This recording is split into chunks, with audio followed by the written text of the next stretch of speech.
Betul, betul, betul. Tapi ketika digabungkan, Rothman learn massively, laki-laki yang kasar belajar secara besar-besaran. Laki-laki yang kasar belajar secara besar-besaran. Maknanya apa coba? Ya kan? Nah, bingung kan? Selain itu, kalimat ini juga mesti semuanya diingat ya. Kalau verb itu, kalau noun-nya itu singular, third person, orang ketiga, verbnya harus diakhiri dengan huruf S. Ini untuk simple present tense. Berarti kalau Rothman learn massively, harusnya Rothman learns massively ya. Ini untuk grammarnya.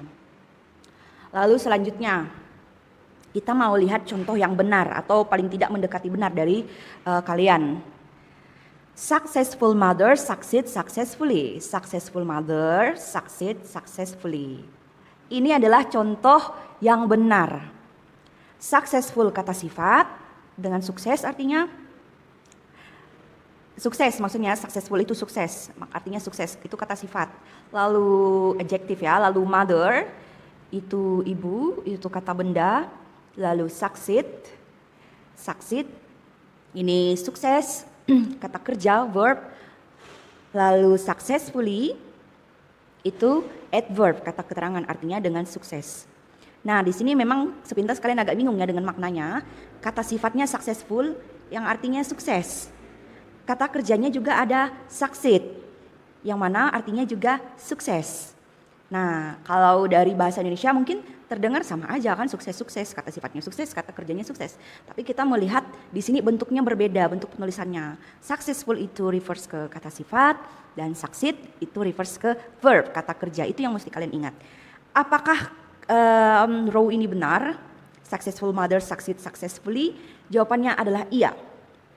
Coba kita terjemahkan. Successful mother succeed successfully. Ibu yang sukses, sukses dengan penuh kesuksesan. Ibu yang sukses, sukses dengan penuh kesuksesan. Mungkin terdengar konyol pada awalnya, tapi kalau makna, kita bicara soal makna, kalimat ini make sense, ya. Jadi ini contoh yang benar. Lalu lanjut lagi. Smart koala walk slowly. Smart koala walk slowly. Smart itu kata sifat, pintar. Koala itu kata benda, hewan koala. Lalu walk itu kata kerja, berjalan. Slowly itu kata keterangan, dengan pelan. Nah, maknanya adalah koala yang pintar berjalan dengan pelan. Koala yang pintar berjalan dengan pelan. Ini benar juga, make sense. Namun agak kurang teliti di bagian verbnya, karena di sini nounnya singular, koala, berarti verbnya harusnya ujungnya ditambah s.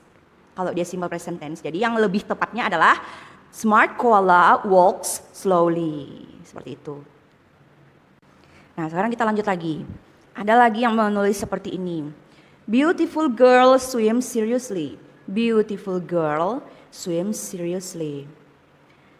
Beautiful adjective.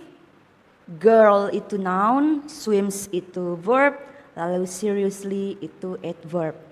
Kalau digabungkan beautiful girl swims seriously artinya adalah gadis yang cantik berenang dengan serius.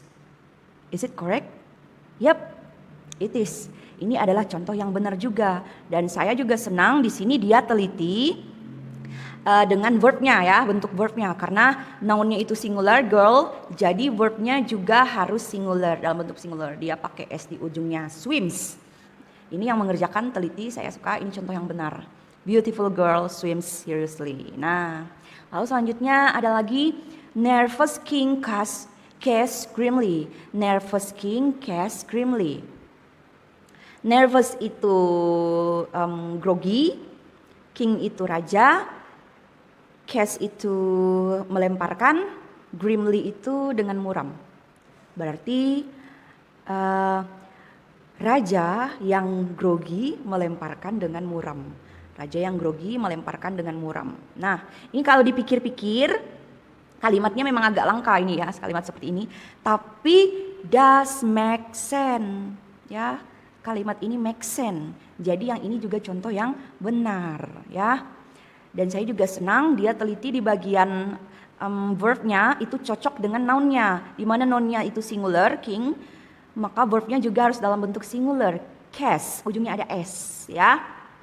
Nah, selanjutnya ini contoh yang benar juga, cuma sayangnya ini dia cuman kopas yang dicontoh dari saya, cuma mengganti nounnya, yaitu cautious dog creeps carefully. Cautious dog creeps carefully. Yang contoh dari saya kan cautious cat creeps carefully. Nah, dia cuma merubah nounnya. Nah, ini contoh benar juga, tapi tidak disarankan karena dia cuma kopas contoh dari saya dan merubah nounnya. Oke? Nah, itu tadi feedback secara general dari saya tentang kerjaan-kerjaan kalian.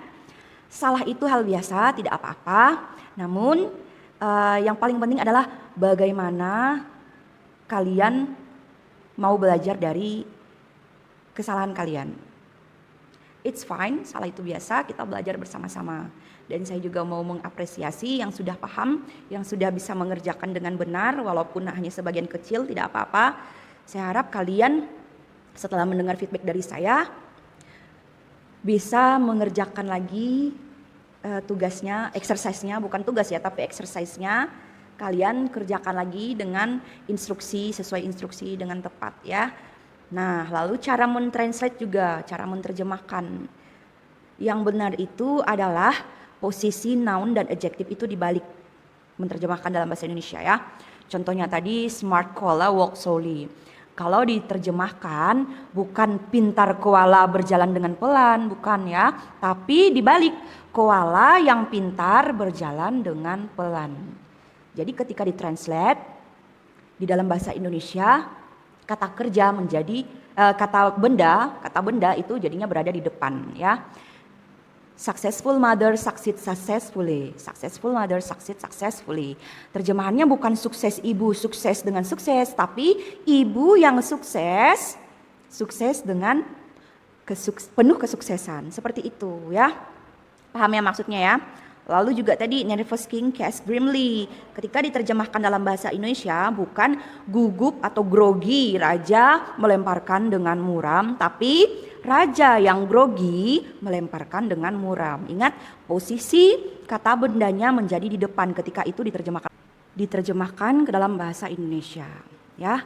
Karena memang kalau di tulisan bahasa Inggris itu ketika ada adjektif dan noun itu pasti adjektifnya berada di depan noun, di posisi pertama, baru diikuti dengan noun. Lalu kata kerja, verb, dan kata keterangan adverb. Tapi ketika diterjemahkan ke dalam bahasa Indonesia, posisi adjektif dan noun ini berubah. Nounnya berada di depan karena dia subjek, lalu adjektifnya berada setelah noun sebagai keterangan dari noun tersebut, pelengkap dari noun tersebut. Dan diingat, verb dan adverb posisinya tidak berubah. Jadi saya juga melihat tadi penerjemahan kalian juga banyak salah ya. Kalian menerjemahkannya per kata. Maksud saya itu terjemahkan itu sebagai sebuah kalimat. Bitter child buys strongly. Itu berarti terjemahannya bukan pahit anak membeli dengan kuat. Tapi terjemahannya adalah dibalik. Anak yang pahit membeli dengan kuat. Bitter child buys strongly, menerjemahkannya bukan pahit anak membeli dengan kuat, tapi anak yang pahit membeli dengan kuat. Walaupun kalimat ini sendiri tidak memiliki makna, masih contoh yang salah. Saya hanya mengajarkan cara menerjemahkannya, posisinya seperti apa ya. Oke, that's all about my feedback. I am waiting for your comments, for your questions, for your response, and don't forget to fill your attendance. Thank you for your attention and see you on the next meeting.